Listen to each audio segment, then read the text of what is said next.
Bueno, buenos días a todos. Muchas gracias por estar, los que están presentes y los que están online. Voy a presentar muy brevemente a Alessandra para que tengan una idea, digamos, del perfil y de sus trabajos. Alessandra Capuano es arquitecta y profesora titular de Diseño Arquitectónico y Urbano y de Teorías de la Investigación Arquitectónica Contemporánea en la Facultad de Arquitectura de la Universidad de La Sapienza, donde obtuvo su tesis de laurea, su, su su tesis de laurea y su doctorado. Y aparte ha hecho un magíster en preservación histórica en la Universidad de Columbia. Es directora del Departamento de Arquitectura y Proyectos de la Sapienza, Universidad de Roma, y directora del Laboratorio de Investigación Babel, Ciudad, Arquitectura, Naturaleza, dedicado a estudios de paisajes urbanos. Ha sido visiting professor en numerosas universidades norteamericanas e investigadora principal en proyectos nacionales e internacionales. Entre 2016 y 2021 coordinó el doctorado de Paisaje y Medio Ambiente y desde 2018 es coordinadora general del máster conjunto Erasmus Mundus Architecture Landscape Archaeology. Entre sus intereses científicos se encuentra el espacio público y el proyecto urbano en relación a paisajes históricos y arquitectura contemporánea, así como el estudio de obras y autores de la arquitectura moderna y contemporánea italiana. Muchísimas gracias Muchas nuevamente. gracias por la invitación. Muy contenta de estar en Argentina y en Mendoza en particular. y me siento. Sí, sí, adelante. Les voy a hablar de un momento.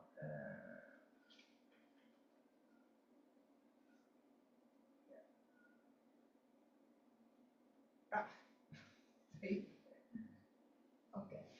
Les voy a hablar de un tema que recurre mucho en los trabajos que he hecho en estos últimos años, también con mi colega Federica Morgia. Estamos en muchas de estas investigaciones, hemos trabajado juntas y también con otros equipos, con un equipo siempre bastante rico de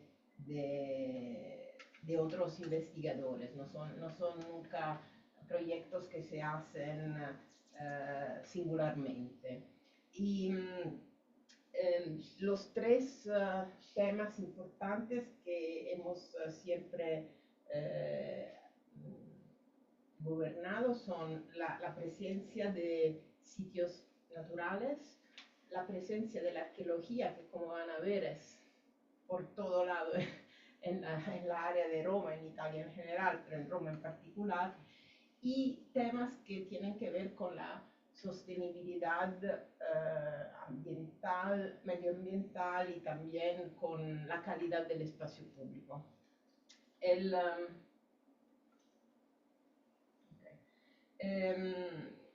En un libro que he publicado hace algunos años, que es el libro que tiene ahí en la derecha, que se llama Roma Città Mediterránea, inspirándome a una... ¿Ustedes son todos biólogos? ¿Hay arquitectos? Arqueóloga. Arqueóloga, arquitectos no hay. Sí, Ok. Ok. Inspirándome a un libro muy conocido para los arquitectos, así no para los arqueólogos, que se llama Los Ángeles, de arquitectura de las cuatro ecologías, que está escrito por un historiador inglés que se llama Rainer Banham. Identifiqué las cuatro ecologías de Roma con un sistema similar a lo que hacía Banham. Por Banham, la estructura urbana de Los Ángeles podía resumirse en cuatro conceptos principales: suburbia, o sea, el sistema balneario de la ciudad; the plains, las llanuras; foothills, las colinas; y utopía, las rutas, las autopistas de la ciudad. En cuanto a Roma, habíamos identificado la arqueología, que dije yo, cruz y delicia del desarrollo de la ciudad; la porosidad, que se refiere al sistema de los vacíos y de los espacios verdes, que es muy importante, que caracteriza la ciudad. Los enclaves, es decir, las zonas de la ciudad que están construidas como recintos.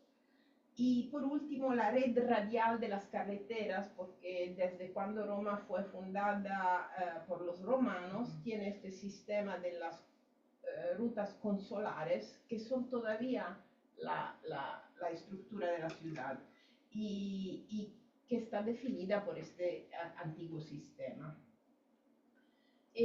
La arqueología, que es a lo largo de los siglos ha pasado de ser una pasión anticuaria a una disciplina científica, se volvió, y a considerarse también un bien inalienable que hay que preservar, ha generado así nuevas formas de ocupar el territorio, como por ejemplo la creación de parques arqueológicos.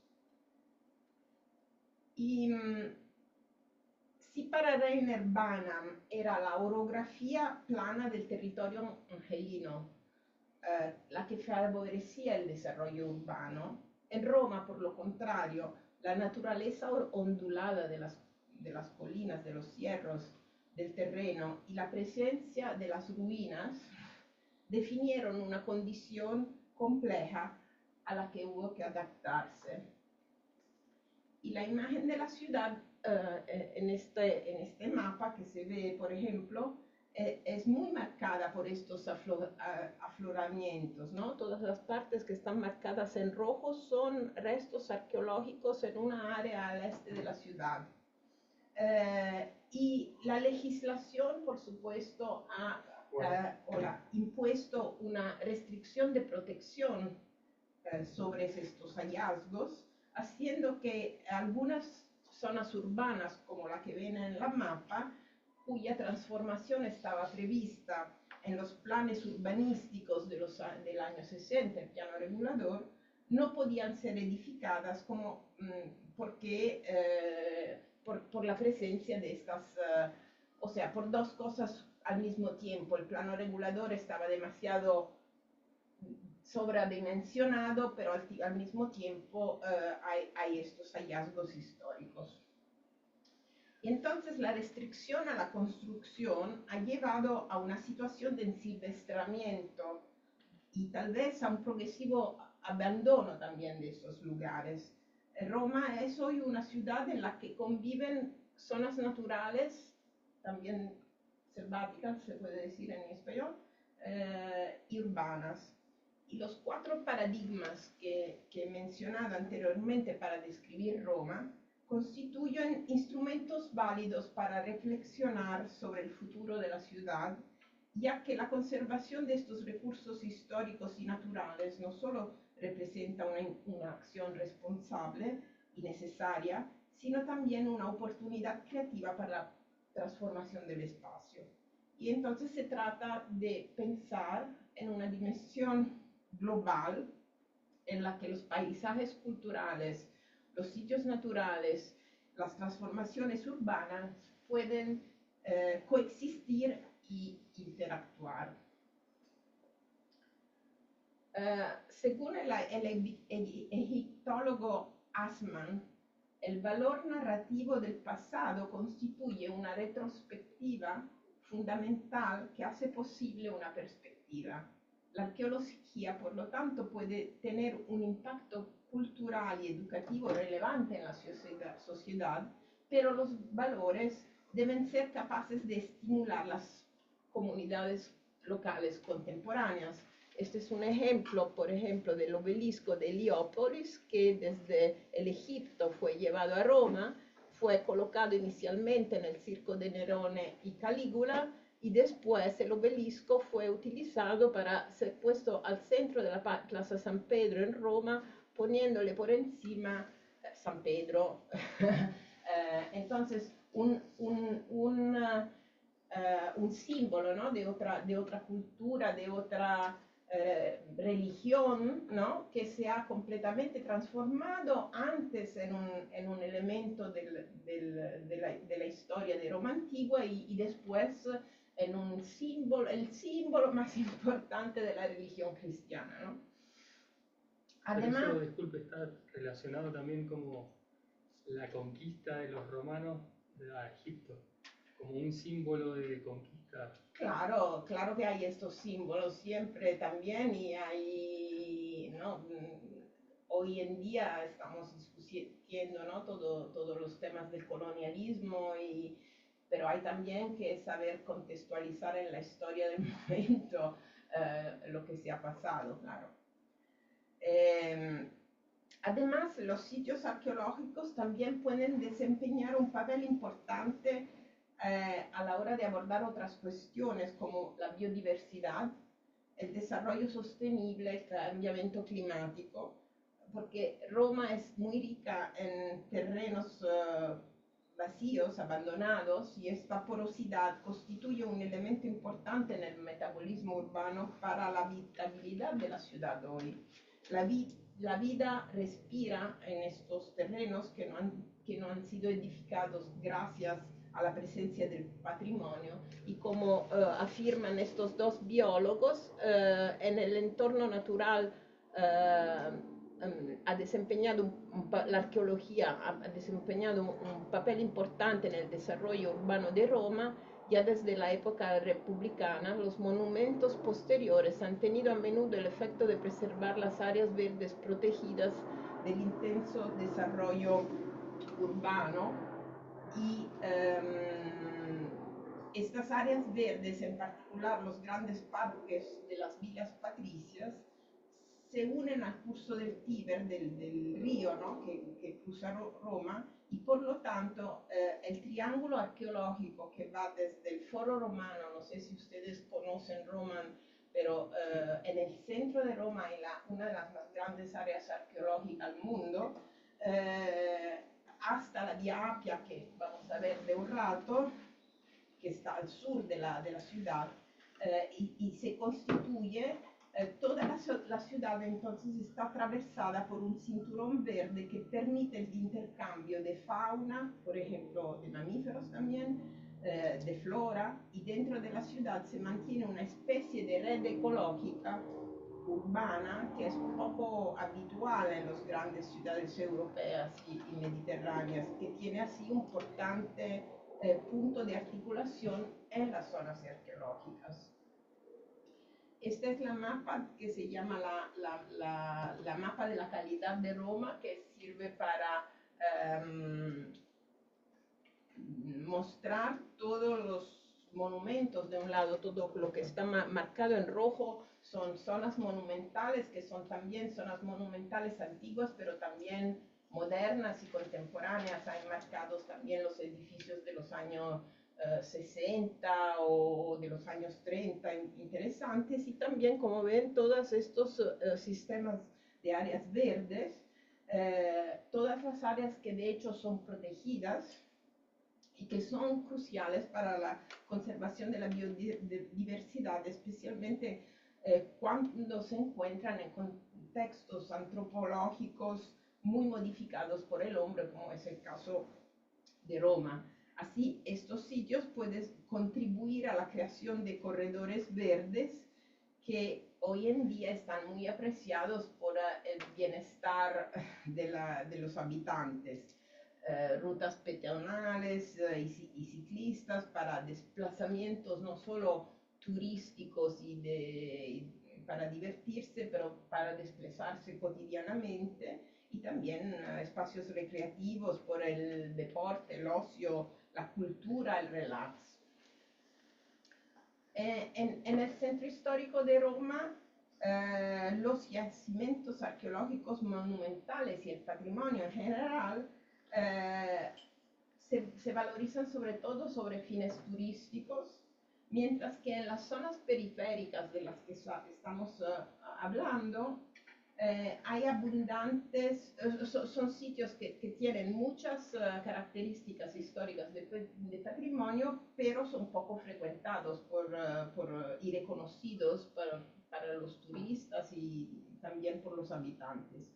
Y estos espacios donde a menudo se mezclan construcciones históricas abandonadas como fuertes, granjas, molinos, fábricas, así también arqueología industrial, no solo arqueología antigua, pueden convertirse en puntos de referencia para las comunidades locales y tienen el potencial de configurarse como terceros lugares, lo llamaban aquí en este libro sociólogo Ray Oldenburg, terceros lugares que son fundamentales para la vida cotidiana, cívica, o también los llamaban lugares infinitos en una bienal que hubo hace algunos años en el pabellón francés Venecia. O sea, infinitos quiere decir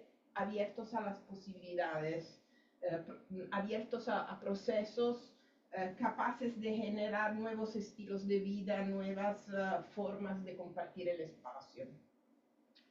Entonces, la investigación universitaria creo que es importante porque gracias a la colaboración interdisciplinar permite de afrontar estos retos urbanos de forma integrada y pensar a proyectos concretos. Y entonces, frente de una mirada fragmentada de las administraciones, la investigación ofrece esta visión global de la ciudad que creo que es muy importante siempre para hacer proyectos que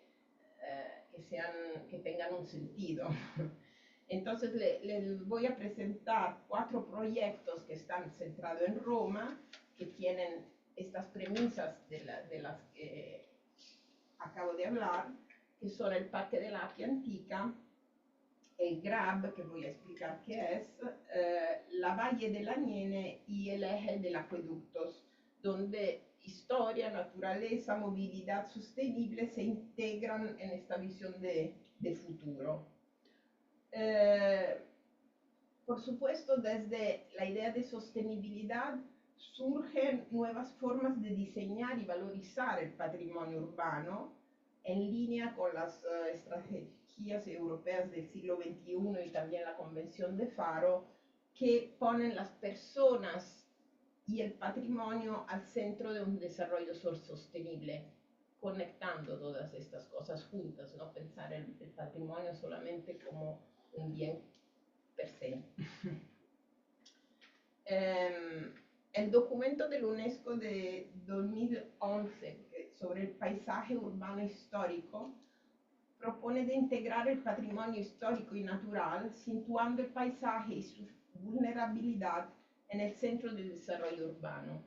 Su objetivo es fomentar acciones transversales entre distintos actores, articulando la protección, la planificación, las intervenciones contemporáneas, no como cosas que son separadas, pero que están juntas. El documento marca un paso decisivo hacia una visión holística del territorio, superando la atención al objeto aislado para centrarse sobre todo en las relaciones, en los vínculos entre los elementos. Sin embargo, la especialización disciplinar sigue generando distorsiones. El estudio se centra en los paisajes arqueológicos, que son tanto urbanos como rurales, y quiere tal vez proponer una visión sistémica que integra la forma espacial, la morfología, las necesidades sociales, los temas de la naturaleza y los temas de la conservación. Y entonces recuperar este territorio como eje de los estudios arquitectónicos. Por muchos años el territorio ha sido un espacio de reflejo para los arquitectos. En los últimos años se ha mucho concentrado en los edificios espectaculares, en las ideas más concentradas en un sitio único. Yo creo que este dominio del territorio tiene que volverse a hacer, no solo a pertenecer a los arquitectos, no solamente a los políticos, ¿no? de las leyes, pero es un espacio de estudio y de transformación. Y entonces es esencial el territorio para cuidar y mantener las ciudades, reconectar el pasado al presente mediante una comprensión global de los contextos. Este proyecto de investigación sobre el Appia era un grupo formado de paisajistas, arqueólogos, arquitectos, transportistas y ha analizado 4 áreas emblemáticas en Italia, donde el Parque Regional de la Antica, el Parque de los Campos Flegreos en Nápoli, los yacimientos de la Magna Grecia en Calabria y el Parque Regional de la Villa del Casale del Río Gela en Sicilia, Piazza Armerina, y se tratan todas de áreas verdes protegidas, a menudo descuidadas y poco integradas en los contextos urbanos, tal vez con problemas de seguridad, de dificultades para preservar y valorizar estos recursos culturales y naturales. Y entonces el estudio plantea la necesidad de redefinir el papel de estos contextos metropolitanos, tanto como patrimonio y también como espacios verdes contemporáneos. Yo les hablaré de la Piantica, que es la parte que hemos desarrollado nosotros, las otras son las otras universidades que estaban partner con nosotros en esta investigación. Muy importante también en nuestros estudios es cómo se representa el territorio, porque no es suficiente utilizar simplemente las mapas que tenemos, porque las mapas tienen el objetivo de marcar todo lo que hay que marcar y no hace una selección, ¿no?, de los datos. Pero cuando nosotros queremos estudiar algunas cosas es muy importante seleccionar lo que queremos mostrar para que sea más claro. Así que gran parte del trabajo se ha hecho también pensando y haciendo diseños apropiados para esta investigación. Por ejemplo, ¿no?, donde esta idea de marcar el territorio y mostrarlo con los 2 elementos geográficos más importantes, que son los 2 volcanes en el norte y en el sur, la cuenca del río Tíber y la forma de la ciudad con sus elementos principales, que aquí muestra la orografía del territorio, las murallas de Roma en rojo, la forma de este parque de la Piantica del que vamos a hablar, y la Vía Appia, que es esta raya roja, ¿no?, que es una de las consulares de Roma. Y entonces el parque se extiende en esta llanura del Tíber y es importante la morfología urbana y también los límites. El GRA, ese círculo, es ¿cómo se llama? La circunvalación para los carros, que fue construida en los años 60. ¿Qué es el Appia? El Appia es una vía consular que fue construida en el 312 a.C. Por el censor Apio Claudio, y así tomó el nombre de él. Esta es una imagen de lo que vemos hoy de la parte preservada, histórica dentro de la ciudad. Y Apio Claudio construyó también el primer acueducto de Roma, que son 2 infraestructuras, el Appia y el acueducto, que formaban parte de un gran programa de ordenación territorial que aún caracteriza fuertemente la ciudad de Roma. Son elementos que... Sí, son elementos que aparecen y se caracterizan dentro de la ciudad, y que, por ejemplo, alrededor de la zona del Vaticano, donde está el acueducto, es algo que es muy, muy importante. Claro. Es algo muy identificatorio de la ciudad de Roma. Claro. Entonces, ¿cómo se construyó esta Vía Appia? Se construyó como una impresionante línea recta que aprovechaba de las condiciones morfológicas del territorio, que es el sólido basamento de la colada de lava del volcán del Lacio. Entonces, que ahí la ven dibujada, esa colada de lava que entra ahí en el Parque de la Appia Antica, y porque los romanos estaban muy furbi, Sí, listos, sí. ¿no? Aprovechaban siempre de condiciones en las que podían trabajar menos, o sea, aprovechar de la condición del suelo, también cuando hicieron... Una forma más eficiente de trabajar. Claro, cuando construyeron las murallas, englobaron en las murallas la pirámide, el anfiteatro castrense, todos esos elementos le permitía de construir menos muralla y de utilizar los elementos existentes. Claro, sí.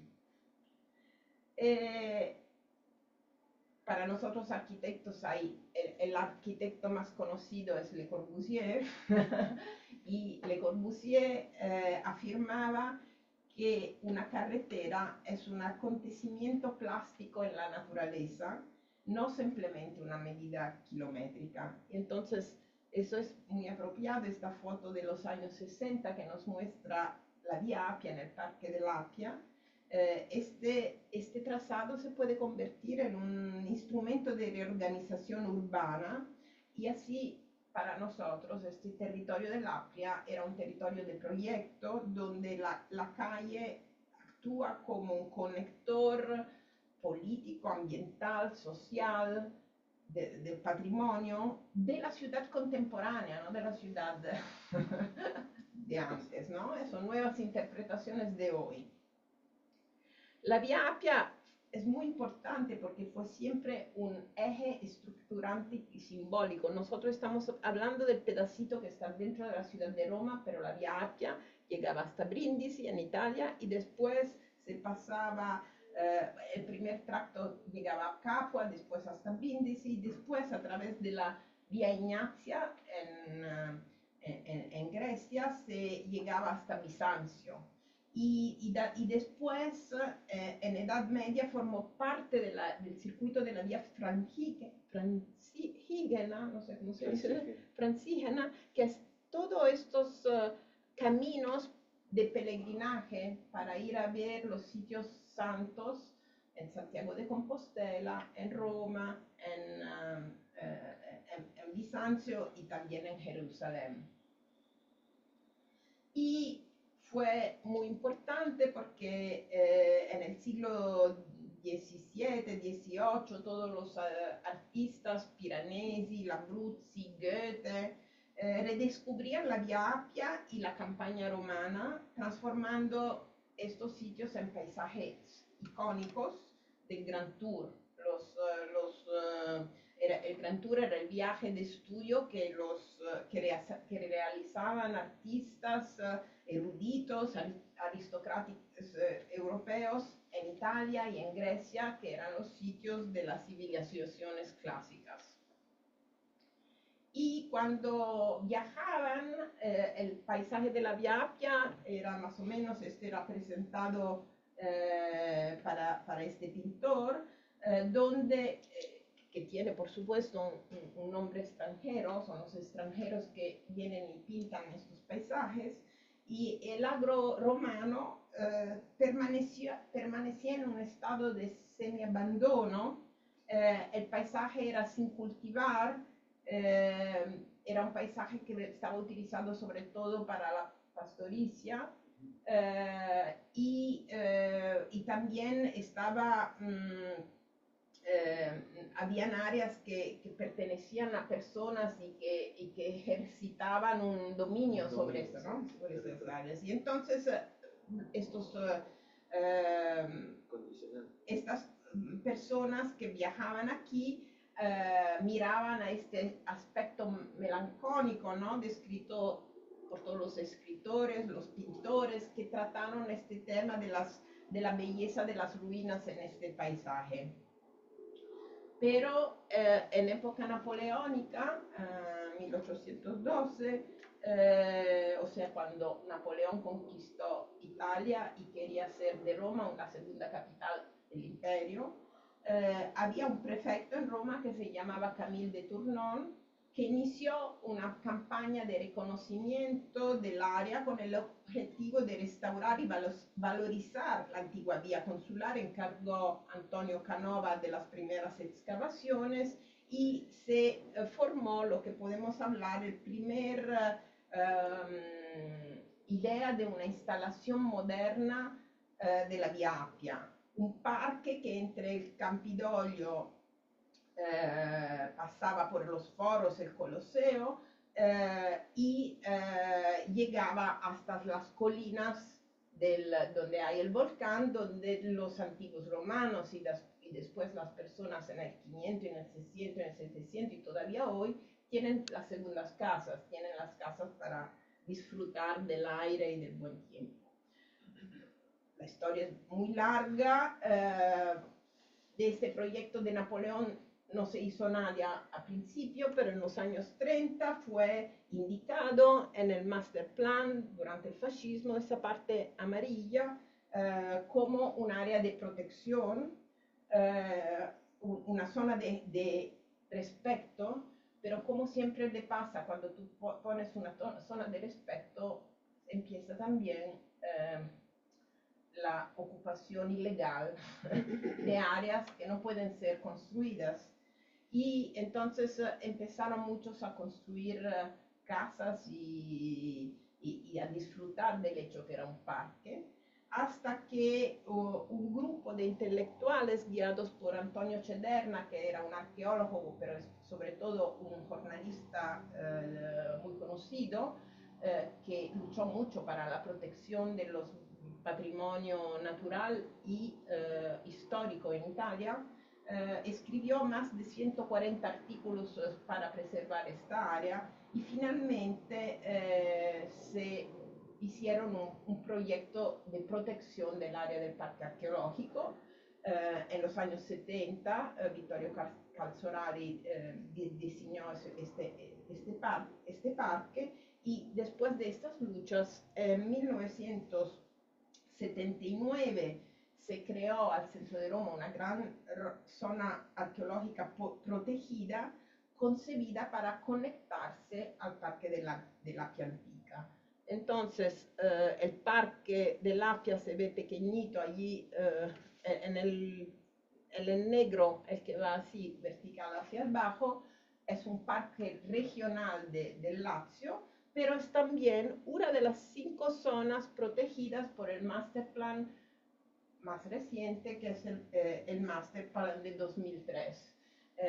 Y el Parque dell'Appia está llamado una zona estratégica. Estas zonas estratégicas son una cosa interesante porque que por la verdad no se ha realizado, pero la idea era que eran áreas que jugaban un papel especial.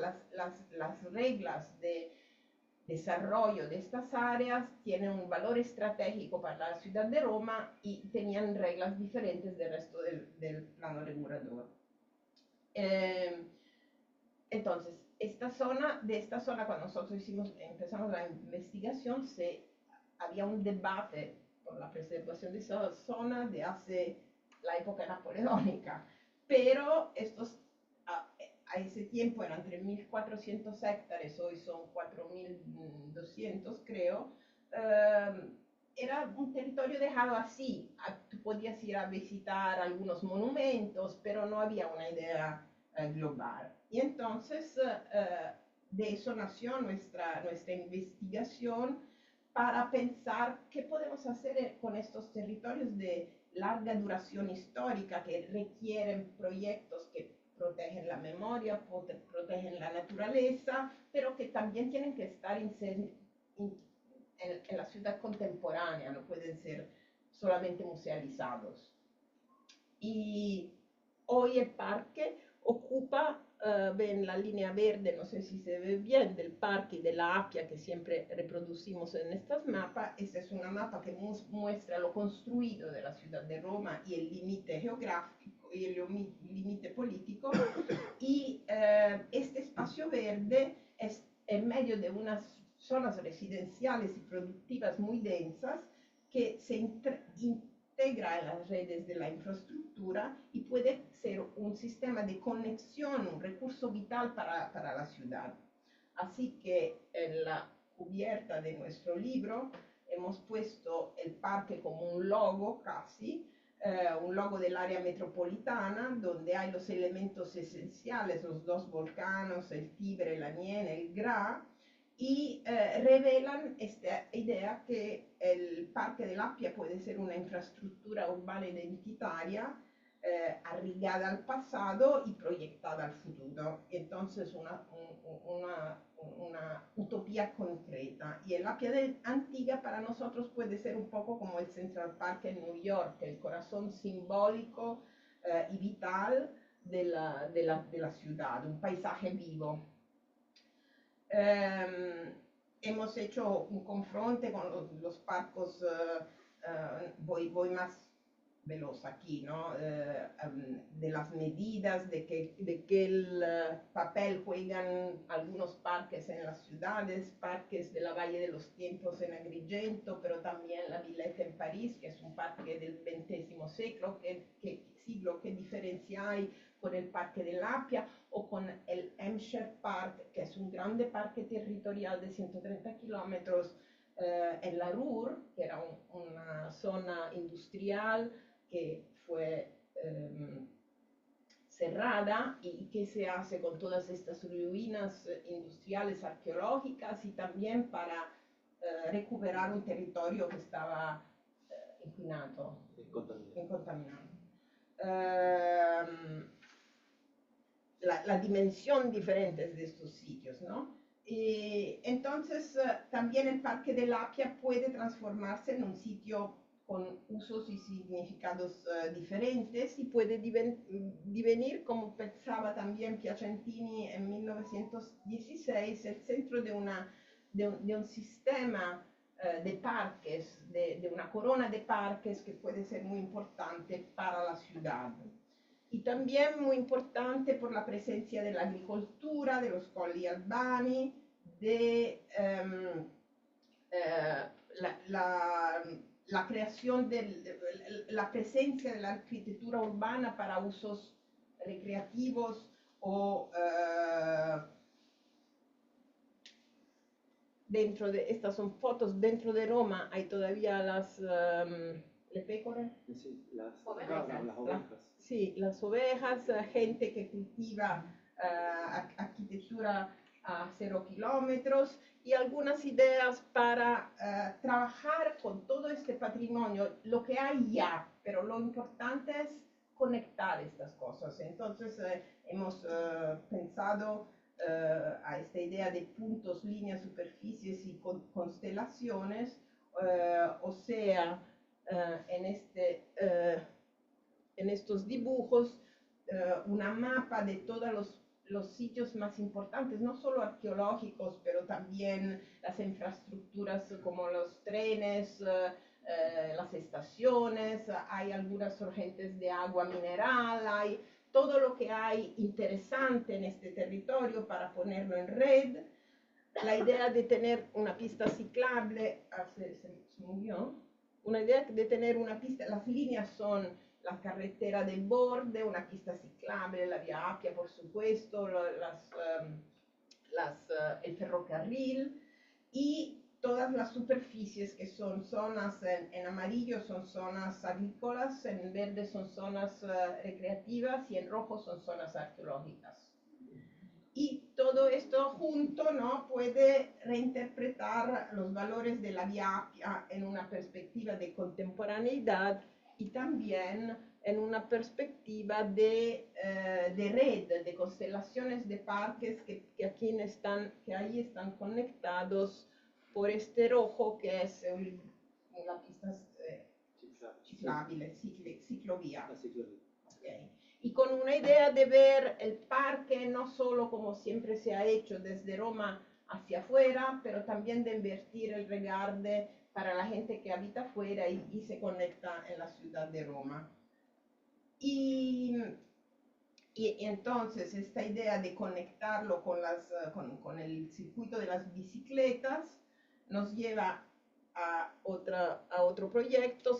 Como siempre, todo el grupo que ha trabajado que no soy solo yo, y que hay un grupo nacional, pero también grupos de las universidades que trabajan en un proyecto. Entonces, este tema de la pista ciclable nos lleva al segundo tema. ¿Cuánto vale? No sé. Ya deberíamos ir cerrando, ¿verdad? Voy cerrando, voy muy veloz, les paso que el método es parejido. Hemos trabajado con el GRAB, que es el Grande Raccordo Anulare Bicicletas. Es una pista que los activistas propusieron, y para nosotros volvía a ser algo de interesante para leer Roma y para pensar a una nueva idea de Roma. Hemos trabajado con los estudiantes en los sitios arqueológicos que están alrededor de esta pista ciclable, que hemos visitado, y que después se volvió a hacer una muestra que tuvimos en la Galería Nacional de Arte Moderna, donde esta idea de Roma, que tiene un nuevo círculo. En la forma de Roma siempre hubo esta idea de los círculos, ¿no? Muchos círculos que son la idea inicial, ¿no? de la huella de Rómulo, y cómo se fue representada en todas las mapas históricas, y la muralla, y también el raccordo anulare de los coches, y hoy en día la pista ciclable, que es una idea de movilidad sostenible, una idea completamente diferente de esta idea que tenía en los años 60, donde se muestran estas gigantes construcciones que no fueron construidas y que dejaron estos terrenos libres.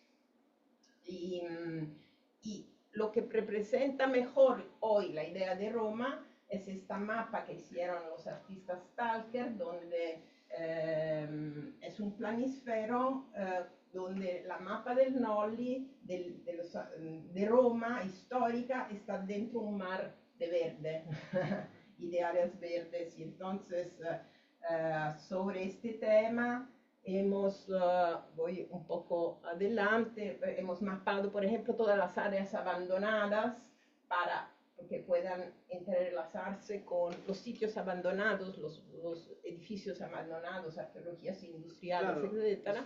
hicieron eso para darle un mayor reconocimiento a las zonas abandonadas. Sí, para pensar como a estos terceros sitios, como decíamos al principio, ¿no?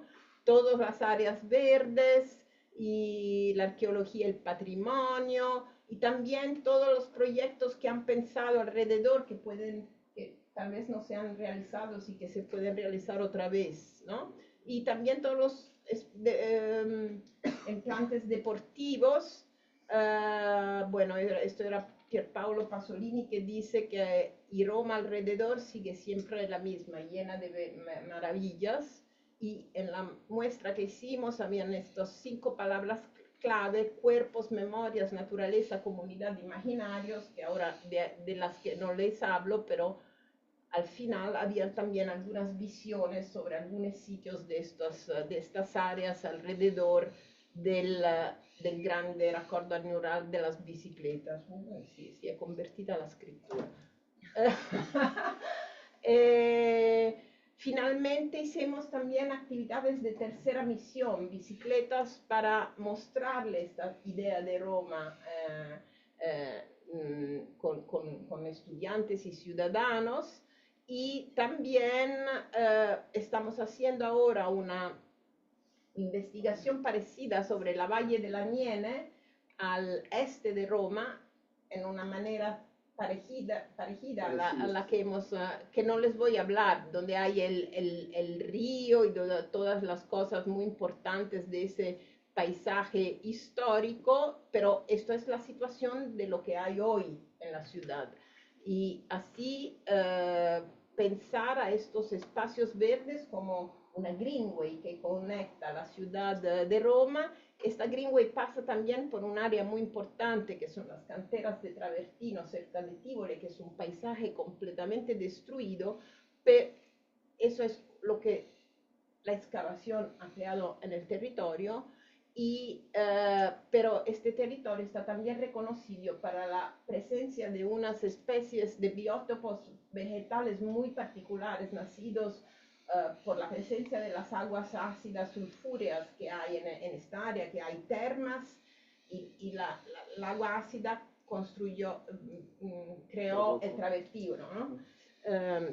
Y esta colina antropogénica, que es un poco como el Staccio en Roma, es una colina que fue creada con los desechos del travertino, y crecieron unas especies muy raras en esta colina, y el patrimonio que también tenemos ahí y que es importante de valorizar, y es un patrimonio no solo histórico de los tiempos antiguos, pero de la edad industrial, porque la presencia del agua, energía, papeleras que se fueron construidas disfrutando de la presencia del agua, que hoy están abandonadas, y que nos llevó a pensar a esta idea de la ciudad con estos 4 ejes, ¿no? El Parque de l'Appia, l'Aniene, el Tevere y el Parque del Bello al norte, como a un sistema como el Finger Plan por ejemplo, la Emerald Necklace en Boston, ¿no?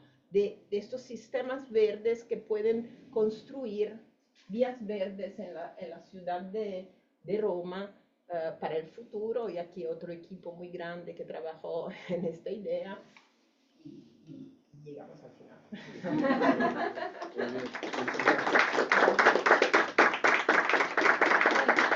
quieren, le abrimos un breve espacio de preguntas acá y también por Zoom.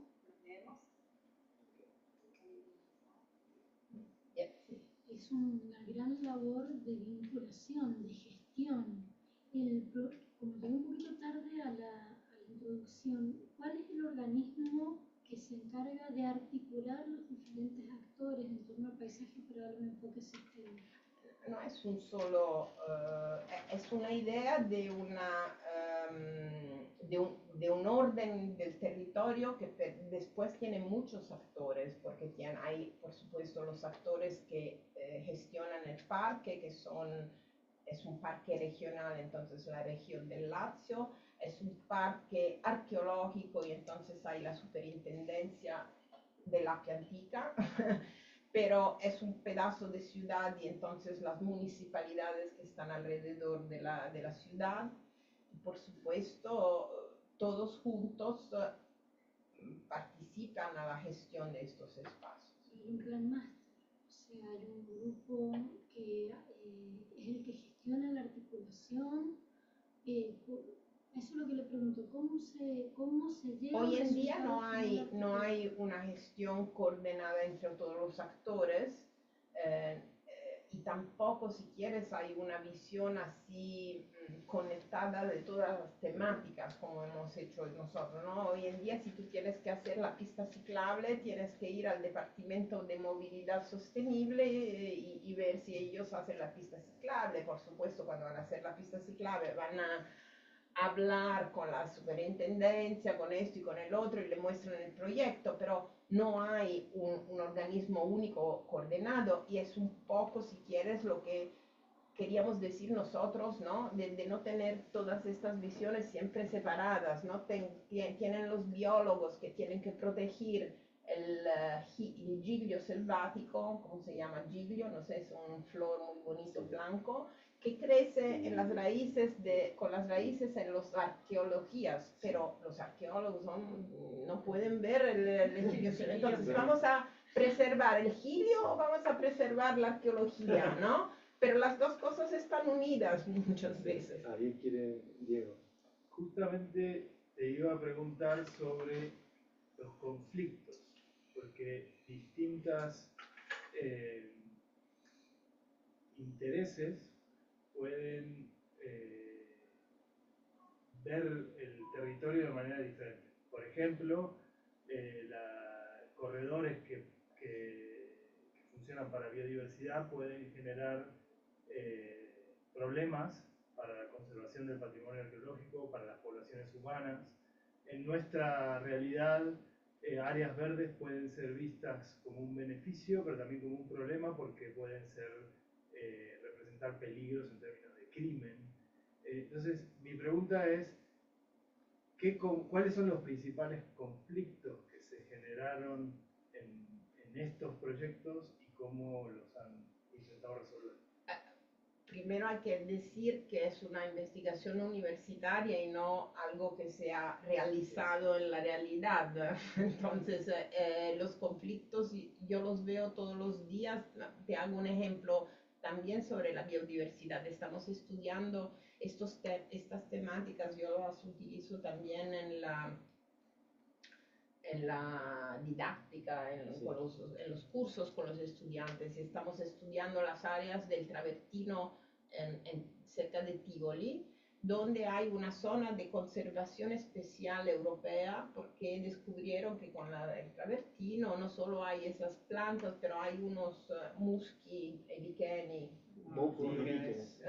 muy especiales que están en un área, pero musgos y líquenes están en el suelo, en un área muy urbanizada, donde como es protegida, no se puede hacer nada. ¿Qué le pasó al área? Que se volvió una descarga de basura, porque por dos razones. Uno, porque los propietarios de las áreas que no tienen posibilidad de hacer nada, porque está protegida, hacen ese enfrente a las instituciones. Y también porque no es muy fácil, ¿no? Estamos estudiando con los estudiantes, hacemos proyectos para pensar qué hacer en esa área, pero ya cuando le pones el hombre dentro el área se comienza a desvalorizar la protección. Entonces, son problemas muy difíciles, ¿no? Porque también, por ejemplo, claro, la extracción del travertino, aunque hoy en día es menos que hace los años 60, pero todavía hay, y es la economía de estos sitios. Entonces, claro, todos los habitantes que están allí no quieren que se termine pero del otro hecho hay el tema de la protección del paisaje. Eso es una herida enorme ahora, es una situación muy difícil también por la seguridad, porque hay fenómenos de movimiento de subsidencia del terreno, las habitaciones se abren y el agua sube, pero también, por ejemplo, las leyes dicen que para las áreas de extracción cuando se terminó la extracción, hay que ponerle otra vez el terreno adentro. El remedio es imposible porque metros cubos. Entonces hay que pensar otras formas de transformación de este territorio. Por ejemplo, si tú no haces más excavaciones, el agua va a subir, pueden transformarse en lagos y en áreas que tienen un interés por el punto de vista de la naturaleza y la utilización de estos sitios, por la fauna, por la flora, por la calidad de la vida. Si puedo decir algo en respecto a la pregunta, esto del conflicto social y las áreas verdes, ¿no? Siempre pasa en las grandes ciudades, pero nosotros creemos que la solución sea de llenar de funciones vitales estos tipos de áreas, ¿no? Aunque no sea posible, o sea, la naturaleza hay que dejarla, ¿no? Pero sí un parque urbano, como en este caso, está vivido por la gente que vive alrededor y lo utiliza, no sé, cruzando las áreas con la bicicleta, por ejemplo, yendo al trabajo con la bicicleta, o por ejemplo haciendo deporte al aire libre, ¿no? Con pequeñas áreas predispuestas, ¿no? En ese caso, o sea que el utilizar este tipo de área en áreas urbanas y semiurbanas es ya una manera para guardarlas y para mandar afuera, ¿no? La criminalidad, el uso, digamos, ilegal, ¿no? ¿Qué va a pasar desde ahora mismo? Porque no hay este tipo de utilización, ¿no? Dentro del sistema. O sea, poner cintas, recintos, ¿cómo se dice? Cerrar. Muros, cerrar, no es la solución. Esto se convierte aún más en un área peligrosa, ¿no? En ese sentido. Claro, hay un problema de manutención Sí. también de todos estos Cosas. vastas áreas verdes que tenemos en la ciudad de Roma. Es un problema eso, porque no puede ser que sea solamente la municipalidad que va a pensar todo eso. Entonces, claro que hay un problema en ese sentido. Claro, y estaba muy interesante el tema de, por ejemplo, con respecto a los caminos, que algo que tiene mucho Italia cuando fui, que hablé con historiadores del arte, que por ejemplo, al haber tanta cantidad de historia y tanta riqueza cultural, lo que pasa es que por ejemplo los romanos como que ya lo ven algo más normal y como que se tiende a no cuidar tanto en los sentidos y es como que se deja más de lado. Y está bueno el tema ese de todo el proyecto, porque si se tiene más en cuenta las zonas que están como más abandonadas, pero que siguen siendo ricas históricamente, es como que ayudan a que se conozcan más y se mantengan mejor. Sí. Es importante lo que, perdona, lo que decía Federica, o sea que eso era un poco también lo que estaba tentando de decir de una apropiación del patrimonio, ¿no? Que no puede ser solamente una memoria del pasado y ya está allí y no hacemos nada más que recordarnos de lo que era, pero tiene que diventar algo de importante, simbólico, pero también funcional, si quieres, para hoy en día. Entonces, no solo para el turismo, porque también el overturismo que hay hoy en día en los sitios es también muy pesado. Nosotros lo tenemos en Roma y en nuestras ciudades italianas, en Venecia es increíble, en Florencia. Es otro problema también de sostenibilidad. Dentro de los documentos internacionales de ICOMOS y UNESCO, el tema de la autenticidad es como que ha sido a lo largo de los años un baluarte y nos enfrentamos hoy a situaciones que en aras a veces de la autenticidad pura llevamos a zonas de no uso, de falta de apropiación, desinterés y por ende desvaloración. ¿Cómo están manejando esa fuerte herencia teórica con las nuevas exigencias actuales? No es muy fácil. Yo estoy trabajando, por ejemplo, en otra área donde estamos haciendo un jardín. Hay área arqueológica ahí también y hay una lucha cada día con la superintendencia porque, por ejemplo, no quieren ponerle un parque para los niños. Los ciudadanos quieren el parque para los niños, por supuesto, porque es una necesidad que, que está bien, que la necesitan, y si van los niños a este sitio se va a conservar mejor que si no va nadie, ¿no?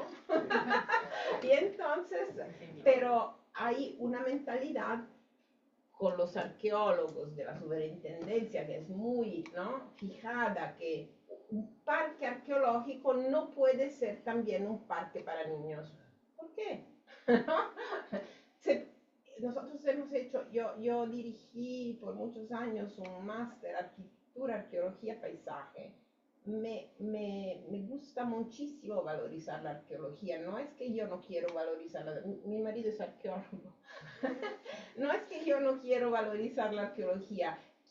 Y hicimos un proyecto de valorización que creo que es bonito, interesante, y pues está al lado del área de los niños. ¿Qué problema hay a tener las dos? No sé, pero esta es una mentalidad, por ejemplo, de esa idea de la división de las especializaciones en la que yo protejo la mía y no entiendo la tuya, ¿no? Y otro problema, por ejemplo, que dicen por la seguridad, la superintendencia dice, bueno, es un sitio arqueológico, entonces le vamos a poner el recinto, las rejas, ¿no? Así que nadie puede tocar.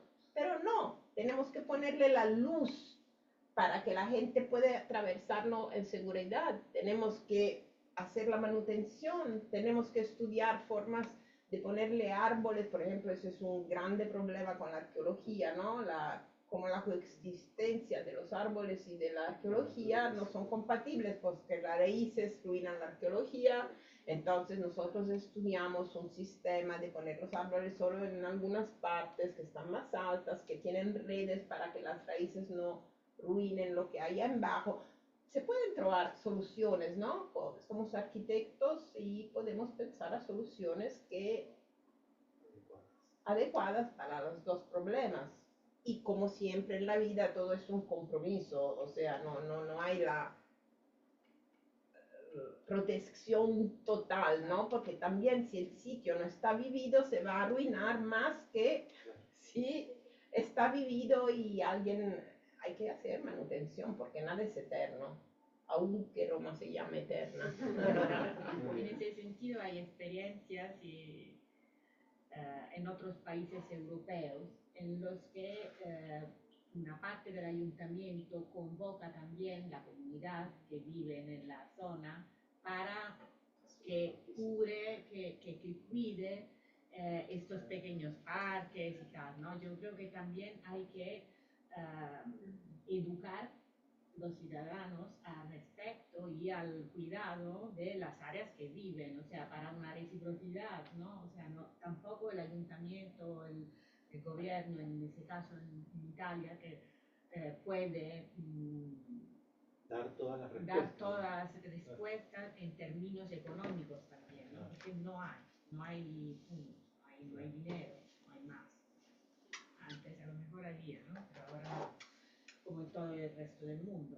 Entonces también hay que formar una conciencia civil de las personas que viven en estas áreas, ¿no? Para estas áreas tienen que cuidan los ciudadanos, porque todo el mundo quiere vivir en un área agradable, verde, bonita y tal, y al revés, creo que en parte los ciudadanos tienen que cuidarla, ¿no?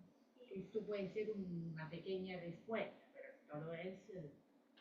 Bien, está bueno en el sentido de sacar el foco de los lugares, por ejemplo, el Coliseo, de todos los lugares más conocidos, o sea, que la gente conozca la otra arqueología más abandonada y interactuada con un parque, sacarlas de ahí, de la aglomeración. Eso es muy importante. ¿Hay plan a futuro de que esta investigación se va a plasmar? Porque por lo general, yo lo que veo a veces acá, por lo menos, que todas estas investigaciones quedan en eso. Yo creo que no quiero ser pesimista. No quiero ser pesimista, pero tampoco orgullosa, pero creo que un poquito desde cuando nosotros empezamos a trabajar en esta investigación, esta idea que el parque no es un parque aislado y solo se ha desarrollado y que hay bastante gente que cuando empezamos a trabajar sobre esta, nadie hablaba del parque de la Plantica, estaba allí, lo habían hecho, pero nadie hablaba de eso. Y el hecho que se ha comenzado en la universidad a hablar de estos temas, creo que ha hecho bien, ¿no? Y las transformaciones urbanas generalmente son procesos largos y no son procesos que se pasan en un momento. Entonces yo creo que la investigación no es que mañana me van a dar el dinero para hacer el nuevo, pero ha iniciado un proceso, conciencia hoy en día y ha contribuido muchas cosas, este tema de ir diciendo, ¿no? En las conferencias, no solo aquí en Mendoza, pero las que hicimos en Italia o en Roma, ¿no? Hay la red de parcos, por ejemplo, hemos sacado la mapa de plan de Piacentini, que nadie hablaba. Desde ese momento todo el mundo va citando el plan de Piacentini o de las redes de los parcos. Hemos hablado del GRAB como una visión de la ciudad y no como una pista, como una infraestructura, y se empieza a hablar de eso. Entonces, yo creo que también ese es un vuelo importante que la universidad tiene y que no es necesariamente que te encargan a ti para hacer una cosa, pero es un cambio de mentalidad que es muy importante. Bueno, si les parece, cerramos. Gracias, Gracias. gracias. Gracias. Gracias por el interés y por haber venido.